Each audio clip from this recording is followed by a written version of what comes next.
दोस्तों नमस्कार। चर्चा का विषय में आप सभी का मैं विश्वपति स्वागत करूंगा। आज चर्चा करूंगा आखिर कौन है नितिन नवीन जिनको भाजपा का नया कार्यकारी अध्यक्ष नियुक्त किया गया है।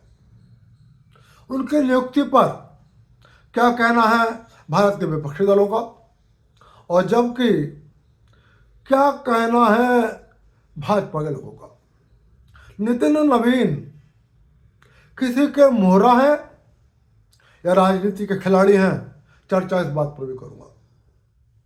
फिलहाल ऑस्ट्रेलिया से आ रही दुखद खबर आप सबने सुन ली होगी।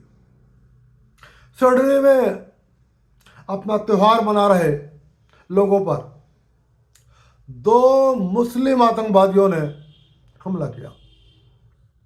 करीब 12 से अधिक लोग मारे गए हैं, काफी लोग अस्पताल में हैं। भारत में सारी धर्मनिरपेक्ष ताकतें निश्चित रूप से जश्न मना रही होंगी, क्योंकि जब जब भारत सहित दुनिया भर में कहीं पर भी मुस्लिम आतंकवादी निर्दोषों का खून बहाते हैं, तब धर्मनिरपेक्ष ताकतों के मन में, उनके दिल में एक अजीब खुशी का इजहार होता है। फिलहाल कल रामलीला मैदान में कांग्रेस पार्टी की एक मीटिंग भी हुई। वोट चोरी को लेकर एक कांग्रेस की एक मीटिंग थी, और वहां राहुल गांधी ने फिर एक ऐसी बात कही जो हमेशा की तरह उनको हंसी का उनका पात्र बना देती है। राहुल गांधी ने कहा, ये जो प्रदूषण आप देख रहे हो दिल्ली के अंदर, इसका कारण है मोदी सरकार द्वारा वोट चोरी। खैर, इससे भी अलग, कल के संपूर्ण कार्यक्रम में राहुल गांधी सहित कांग्रेस के नेताओं ने जिस भद्दी और जिस बदतमीजी की भाषा का इस्तेमाल किया,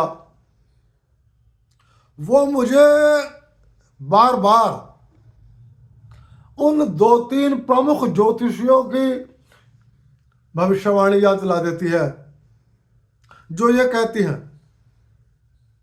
कि राहुल गांधी का राजनीति का पीक निकल चुका है, और ये पीक मई-जून 2024 था।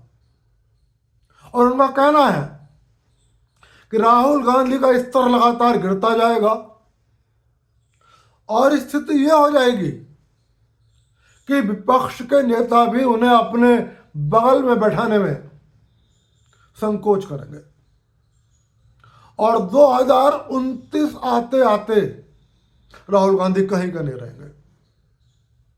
पहले मुझे लगता था कि ऐसा बड़ा मुश्किल है, लेकिन जिस तरीके की भद्दी, तू तड़ाक और गाली गलौज की भाषा राहुल गांधी इस्तेमाल कर रहे हैं, शायद वो दिन दूर नहीं कि लालू यादव जैसा भ्रष्टाचारी व्यक्ति भी ये सोचे कि राहुल गांधी को अपने पास बैठाने से मेरी बेइज्जती हो जाएगी। खैर, आज बात करूंगा भाजपा के नए कार्यकारी अध्यक्ष नितिन नवीन पर। अमित शाह और नरेंद्र मोदी की एक खासियत है, और वो खासियत है अपने फैसलों से जनता को, देश को, विरोधियों को, समर्थकों को चौंका देना। और कल फिर ऐसा हुआ कि जब घोषणा हुई, चौंक गए सब लोग। और ये घोषणा हुई भारतीय जनता पार्टी के नए कार्यकारी अध्यक्ष को लेकर। अभी उत्तर प्रदेश को लेकर जब चौंकाया गया, उससे लोग उबर नहीं पाए थे, और मैंने आपको अपने वीडियो बताया था कि जब जैसे ही पंकज चौधरी का नाम सामने आया, खुद भाजपा गूगल कर रहे थे, और लगभग यही स्थिति कल थी जब नितिन नवीन को भाजपा का कार्यकारी अध्यक्ष, राष्ट्रीय कार्यकारी अध्यक्ष घोषित कर दिया गया। बहुत सारे लोग गूगल करते रहे, आखिर कौन है नितिन नवीन, क्या है उनका बैकग्राउंड, किस राज्य से उनका संबंध है? ऐसा इसलिए कि पिछले 2 साल से चल रही चर्चाओं में एक शब्द भी उनके बारे में नहीं लिखा गया था। चर्चाओं में बहुत सारे नाम थे। ये नाम केशव प्रसाद मौर्य, सुधांशु त्रिवेदी से लेकर और बहुत सारे लोगों तक जा रहे थे। कभी कोई शिवराज सिंह को नाम आगे कर देता था, कभी कोई कहता था कि अगला अध्यक्ष दक्षिण भारत से होगा, कोई कहता था यूपी से ही होगा, लेकिन नितिन नवीन के बारे में किसी को नहीं सोचा था। आखिर कौन है नितिन नवीन, मैं आपको ही बता दूं। कोई नए भाजपाई नहीं है, खानदानी रूप से भाजपाई है, खानदानी रूप से संघी है। उनके पिता बिहार के एक बहुत ही लोकप्रिय भाजपाई नेता थे और उनका नाम था नवीन किशोर सिन्हा। और मैं आपको इससे पहले कि नितिन नवीन के बारे में बात कर बताऊं, एक रोचक बात बताना चाहूंगा। हालांकि इस रोचक बात में दुख भी छुपा है नितिन नवीन के लिए। साल 2005 में जब बिहार विधानसभा का चुनाव हो रहा था, तब लाल कृष्ण आडवाणी, जो उस वक्त भाजपा के बड़े नेता हुआ करते थे, लाल कृष्ण आडवाणी और सुषमा स्वराज ने पटना के एक मंच से घोषणा करी थी कि यदि एनडीए की बिहार में सरकार बनती है तो मुख्यमंत्री तो निश्चित रूप से नीतीश कुमार होंगे, लेकिन उप मुख्यमंत्री भाजपा से कौन होगा?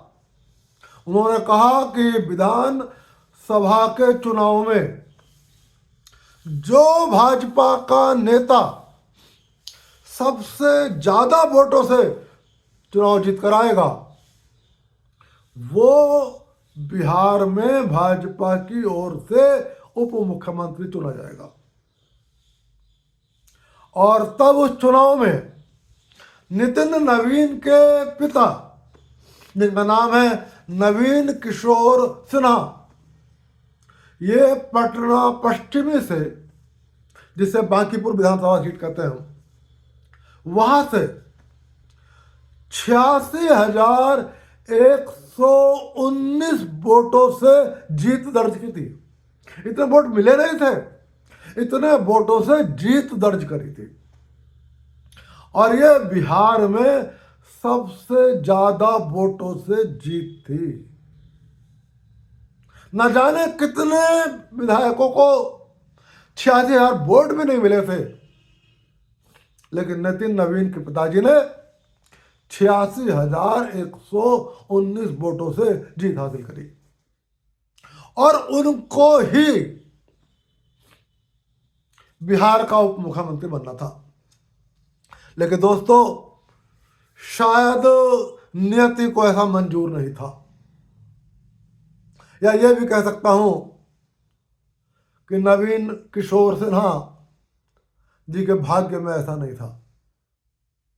चुनाव का परिणाम आ गया, सबसे ज्यादा मतों से वो विजयी हुए, लेकिन इससे पहले कि उनके नाम की उप मुख्यमंत्री पद की घोषणा हो पाती, उनको हार्ट अटैक आ गया और 55 वर्ष की आयु में वो स्वर्ग सिधार गए।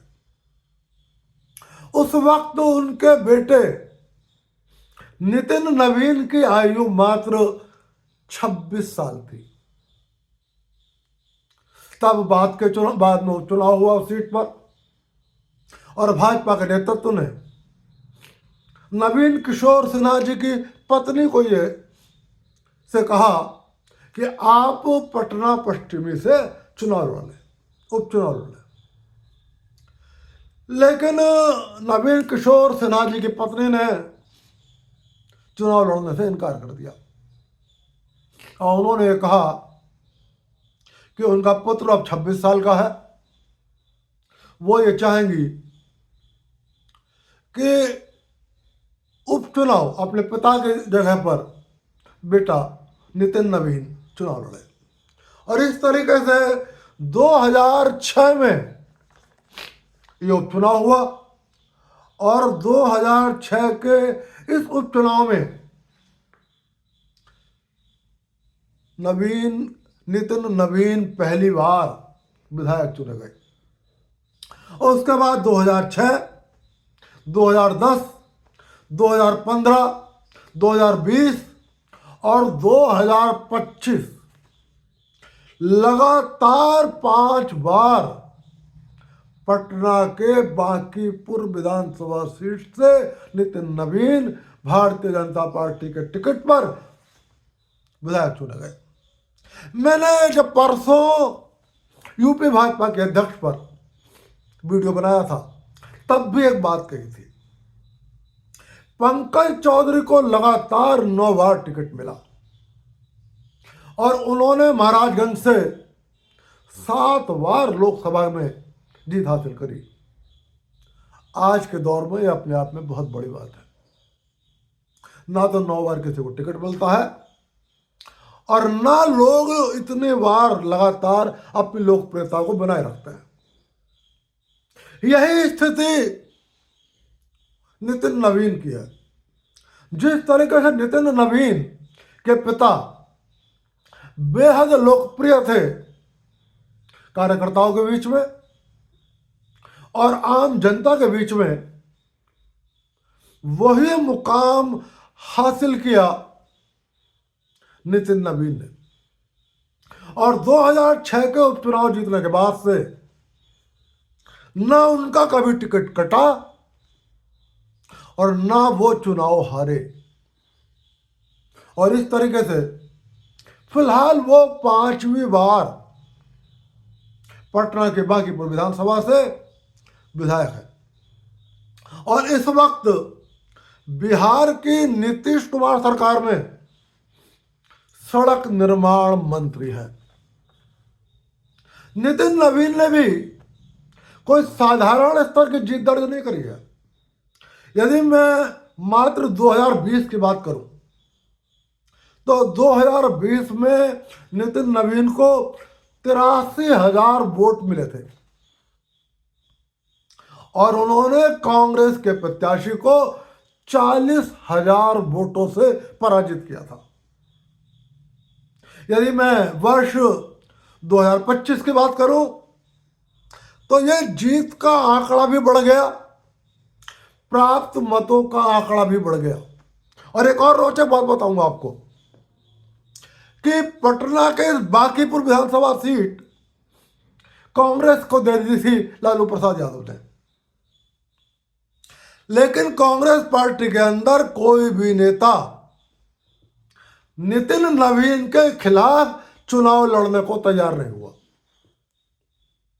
कांग्रेस पार्टी के पर्यवेक्षकों ने 1 नहीं, 2 नहीं, 3 नहीं,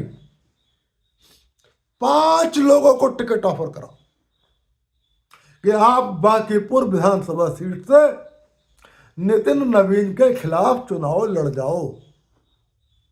जबकि लालू यादव ने सीट ऑफर कर दी थी, लालू यादव का ऑफर था। लेकिन आप ताज्जुब करेंगे और नितिन नवीन की लोकप्रियता का अंदाजा लगा सकते हैं कि कांग्रेस पार्टी के 5 नेताओं ने नितिन नवीन के खिलाफ चुनाव लड़ने से इनकार कर दिया। यह हाल उस कांग्रेस का है चुनाव से पहले सरकार बनाने का दावा कर रही थी बिहार में। और जब नेतृत्व को लगा कि कोई लड़ने को तैयार नहीं है, तब तेजस्वी यादव से कहा गया कि आप राष्ट्रीय जनता दल का कोई उम्मीदवार बांकीपुर में उतार दीजिए। और तब राष्ट्रीय जनता दल ने रेखा गुप्ता को इस बांकीपुर विधानसभा से अपना प्रत्याशी बनाया। और परिणाम ये रहा कि नितिन नवीन को 98,000 वोट मिले। पिछली बार 83,000 मिले थे इस बार 15,000 और बढ़कर 98,000 वोट मिले। यानी कि कांग्रेस के जिन 5 नेताओं ने इनकार कर दिया था, उन्हें जमीनी हकीकत पता थी। उन्हें पता था कि कांग्रेस पार्टी के नाम पर उन्हें कोई वोट देने वाला नहीं है। और इस प्रकार से 2025 के चुनाव में नितिन नवीन ने 51,000 वोटों से जीत दर्ज करी। 2020 में 40,000 वोटों से और 2025 में 51,000 वोटों से जीत दर्ज करी। और मैं कांग्रेस के बारे में एक और इंटरेस्टिंग बात बताऊंगा आपको। आपको याद होगा, कांग्रेस के पूर्व राष्ट्रीय सचिव और बिहार के कद्दावर कांग्रेस मुस्लिम नेता शकील अहमद ने चुनाव के बाद पार्टी छोड़ दी। उन्होंने अब अपने पॉडकास्ट में बताया कि उन्होंने राहुल गांधी के साथ बंद कमरे में एक मीटिंग करी थी, और उस बंद कमरे में मीटिंग करके राहुल गांधी को यह चेताया था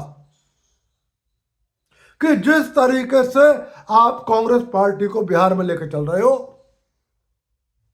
कांग्रेस पार्टी लगातार गर्त में जा रही है। और यदि कोई व्यक्ति कांग्रेस पार्टी के टिकट पर चुनाव लड़ता है, उसको नोटा से भी कम वोट मिलते हैं। और जब वही व्यक्ति निर्दलीय चुनाव लड़ता है, तो उसको कांग्रेस प्रत्याशी की हैसियत से ज्यादा वोट मिलते हैं। मतलब कांग्रेस का प्रत्याशी होना कांग्रेसियों के लिए नुकसान का सौदा है। जनता कांग्रेस पार्टी को पसंद नहीं कर रही, इसलिए हमें नीतियों पर पुनर्विचार करने की जरूरत है। लेकिन राहुल गांधी ने आत्ममंथन करने के बजाय किक आउट कर दिया कांग्रेस पार्टी के पूर्व राष्ट्रीय महासचिव को, जो बिहार का एक कद्दावर मुस्लिम नेता है, शकील अहमद को। और पूरे बिहार चुनाव में न उनसे कोई सलाह मशवरा किया गया और न उनको किसी भी बैठक में आमंत्रित किया गया। खैर, आज मैं बात कर रहा हूं नितिन नवीन पर। तो दोस्तों, ये मैंने आपको परिचय दे दिया कि नितिन नवीन कोई ऐसा व्यक्ति नहीं है। उम्र भले ही अभी मात्र 45 साल है, लेकिन राजनीति का एक बड़ा अनुभव है। क्योंकि वो 5 बार के विधायक हैं, तो उन्हें राजनीतिक रूप से अनाड़ी तो नहीं कह सकते, राजनीति का नौसिखिया तो नहीं कह सकते। लगातार 5 बार चुनाव जीतना आसान बात नहीं होती। तो राजनीति के तो वो खिलाड़ी हैं निश्चित रूप से। लेकिन कल जैसे ही उनका नाम सामने आया, सबसे पहले विरोधियों के आरोप सामने आ गए। और यह स्वाभाविक है, चाहे अध्यक्ष सुधांशु त्रिवेदी बनते, चाहे अध्यक्ष शिवराज सिंह चौहान बनते, चाहे अध्यक्ष केशव प्रसाद मौर्य बनते, विरोधियों को तो आरोप लगाना ही था। क्योंकि उनकी राजनीति ही आरोप प्रत्यारोप पर टिकी है। स्वाभाविक है कि नितिन नवीन के अध्यक्ष बनने पर भी विरोधियों ने आरोप लगाए। लेकिन 2 बातें प्रमुख रूप से कही विरोधियों ने। पहली बात यह कही कि नरेंद्र मोदी और अमित शाह ने एक नौसिखिए व्यक्ति को, एक ऐसे व्यक्ति को जिसकी पूरे राष्ट्र के स्तर पर पहचान नहीं है, उसको इसलिए कांग्रेस भारतीय जनता पार्टी का नया कार्यकारी अध्यक्ष बना दिया ताकि 2029 में अमित शाह और नरेंद्र मोदी को भाजपा का कोई नेता चुनौती न दे सके। ये पूरी तरीके से बेबुनियाद आरोप है। पहचान नितिन नवीन की नहीं चाहिए थी। यदि आज नरेंद्र मोदी जाने जाते हैं तो वो भाजपा से जाने जाते हैं, संघ से जाने जाते हैं। अमित शाह और योगी जाने जाते हैं तो वो भाजपा और संघ की वजह से ही जाने जाते हैं, भले ही आज उनका अपना व्यक्तित्व है। ऐसे ही नितिन नवीन की पहचान बनेगी भाजपा से। और दोस्तों, हमने बहुत समय देखा है, कई बार जब कोई व्यक्ति पद पर आता है, जब तक पद पर आता है हमें उसकी योग्यता का पता नहीं लगता, लेकिन जब वो अपने पद पर आ जाता है तब उसकी खूबियां जनता के सामने आती है। जब नरेंद्र मोदी भारत के प्रधानमंत्री नहीं बने थे 2014 से पहले, कोई ये उम्मीद नहीं कर सकता था कि नरेंद्र मोदी तो सफल प्रधानमंत्री होंगे। इतनी शानदार विदेश नीति होगी, पूरी दुनिया में भारत का जलवा होगा, और नरेंद्र मोदी भारत की अर्थव्यवस्था को दुनिया की तीसरी अर्थव्यवस्था बनाने में कामयाब हो जाएंगे। लेकिन ऐसा हुआ। अमित शाह इतने बड़े लौह पुरुष होंगे ये किसी को अंदाजा नहीं था, लेकिन अमित शाह ने अपनी योग्यता को सिद्ध किया। योगी जी के बारे में किसी को नहीं उम्मीद थी कि ये ऐसे मुख्यमंत्री भी हो सकते हैं जिनके नाम से किसी छोटे मोटे बदमाश को छोड़ दो, मुख्तार अंसारी जैसे कि पैंट गीली हो जाए, और पैंट गीली हुई थी मुख्तार अंसारी की। अतीक जिसका नाम से मुलायम सिंह भी डरते थे, अतीक जिसके कुत्ते से हाथ मिलाना मुलायम सिंह यादव की मजबूरी थी, क्योंकि अतीक खुद हाथ नहीं मिलाते थे, पहले मुलायम सिंह से को अपने कुत्ते से हाथ मिलाने को मजबूर किया करते थे। वो अतीक, वो मुख्तार मिट्टी में मिल गए योगी जी के रहते हुए। तो पद पे आने के बाद उनकी काबिलियत का पता लगा। उम्मीद है नितिन नवीन, जिनकी परवरिश एक राजनीतिक माहौल में हुई है, देखना है कि क्या वो ऐसे ही मोदी, योगी और अमित शाह की श्रृंखला को आगे बढ़ाते हैं। इसलिए अभी जहां तक भाजपा विपक्ष के इस चुनौती का सवाल है कि अपनी कुर्सी को बचाने के लिए मोदी और शाह ने नितिन नवीन को चुना, उसका कोई औचित्य नहीं है। भाजपा में व्यक्तिगत संघर्ष का ही नहीं है। मोदी और शाह आज भी भाजपा के सबसे बड़े स्तंभ हैं, सबसे मजबूत चेहरे हैं, और अभी आने वाले कई वर्षों तक मुझे नहीं लगता कि टॉप 2 स्थानों पर कोई रिक्त स्थान पैदा होने वाला है। एक और आरोप लगाया विपक्ष ने, और यह आरोप लगाया कि ताकि चुनौती ना हो, एक रीढ़ विहीन व्यक्ति को उन्होंने अध्यक्ष बना दिया। दोस्तों, यदि वो रीढ़ विहीन होते तो क्या 5 बार विधायक चुन लिए जाते? यदि वो रीढ़ विहीन होते, उनका परिवार रीढ़ विहीन होता, तो क्या 2005 में उनके पिता 86,000 वोटों से जीते होते?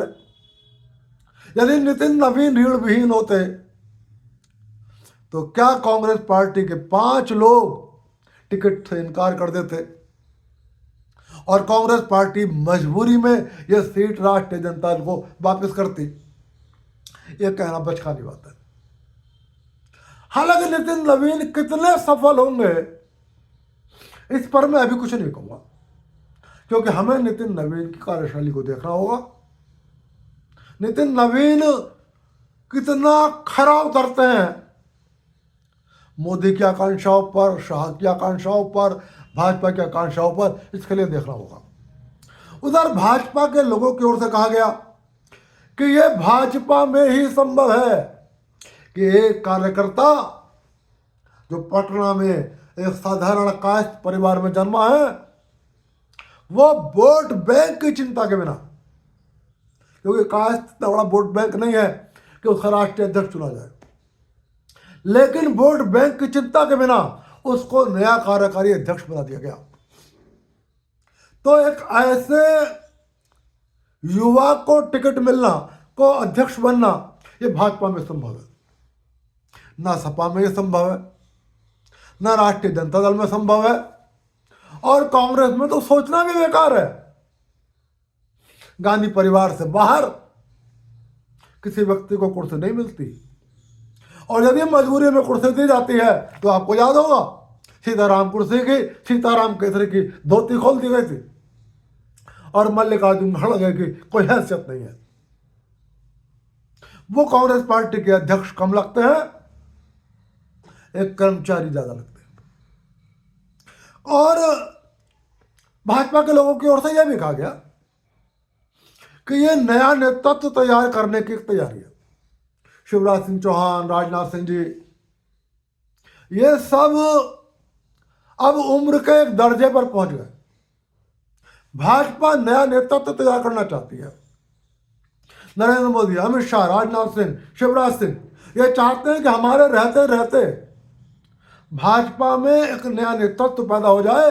इसलिए भाजपाइयों का कहना है कि नया नेतृत्व को तैयार करने के लिए, अपने निर्देशन में काम सिखाने के लिए, अपने निर्देशन में उनको अपना हुनर दिखाने का मौका देने के लिए नितिन नवीन जैसे युवा को भाजपा ने ये जिम्मेदारी सौंपी है। भाजपा का यह भी कहना है कि अब भाजपा को युवाओं को सौंपने की तैयारी है।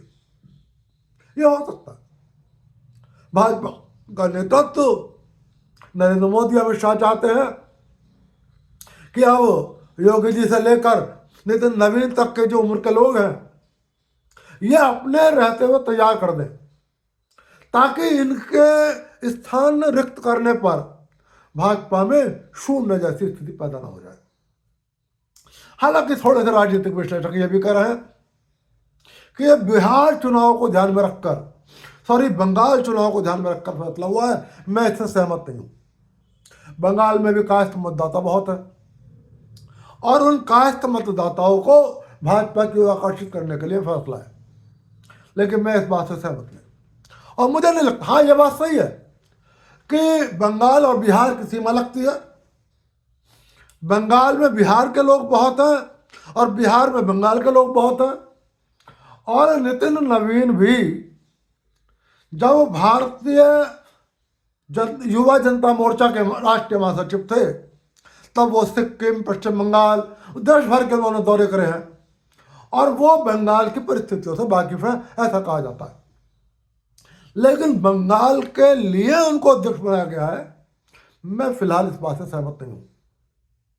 अब जहां तक सवाल इस बात का है, नितिन नवीन मोहरा है या खिलाड़ी है? मोहरा तो मैं नहीं मानूंगा। मोहरा ही बनाना होता तो किसी ऐसे युवा को जिम्मेदारी नहीं सौंपते। मोहरा नहीं है। मुझे इस बात में दम नजर आता है कि मोदी और शाह में उनमें कुछ गुण देखा होगा और शायद वो अपने सामने नया नेतृत्व तैयार कर देना चाहते हैं ताकि भाजपा को नए लोगों के हाथों में सौंप दिया जाए। लेकिन वो खिलाड़ी हैं यह भी मैं नहीं कहूंगा, क्योंकि ये नितिन नवीन को अभी सिद्ध करना होगा कि वो बिहार के खिलाड़ी तो हैं, पटना के खिलाड़ी तो हैं, लेकिन राष्ट्रीय राजनीति के भी खिलाड़ी हैं। ये अभी नितिन नवीन को सिद्ध करना होगा। और इसलिए यदि मैं ये नहीं कहूंगा कि वो अमित शाह, नरेंद्र मोदी के मोहरे हैं, तो मैं ये भी नहीं कहूंगा कि नितिन नवीन राजनीति के माहिर खिलाड़ी हैं। हमें नितिन नवीन के पारी का इंतजार करना होगा, उनकी कार्यशैली को देखना होगा। एक राज्य में विधायक बना जाना, एक राज्य में राजनीति करना और केंद्र में राजनीति करने में, दोनों में बहुत फर्क हो जाता है। इसलिए केंद्र में आकर किस तरीके से वो भाजपा के कार्यकर्ताओं में अपनी पैठ बनाते हैं, किस तरीके से कार्यकर्ता उनको अपने नजरिए से देखते हैं, भाजपा का विस्तार वो किस तरीके से करते हैं। बंगाल चुनाव उनकी पहली बड़ी चुनौती है और बंगाल में वो किस तरीके से भाजपा को ममता के सामने पेश करते हैं, क्योंकि ममता एक बहुत ही कठिन चुनौती है भाजपा के लिए। ममता ना अखिलेश यादव है और ना ममता तेजस्वी यादव है, ममता बनर्जी ही है। तो इसलिए अभी खिलाड़ी हैं ये भी नहीं कहूँगा, देखते हैं, भविष्य बताएगा। नितिन नवीन किसी का मोहरे साबित होते हैं या राजनीति का खिलाड़ी साबित होते हैं, लेकिन एक बात जरूर कहूँगा कि वो एक राजनीतिक घराने से निकल कर आए हैं, जनता के बीच लोकप्रिय हैं, जनता पर अपनी पकड़ बनाए रखना जानते हैं, कार्यकर्ताओं से अपने संबंध बनाए रखना जानते हैं। और इस बात का सबूत उनके पिता का एक लंबे वोटों से जीतना और उनका खुद का 5 बार के वोटों से 5 बार लगातार चुनाव जीतना इस बात का सबूत है। देखते हैं भविष्य में क्या होता है। चर्चा के विषय में चर्चा आज यहीं तक, फिर मिलूंगा, फिर किसी विषय पर आपसे चर्चा करूंगा। तब तक के लिए आप सभी को विश्वपति का नमस्कार।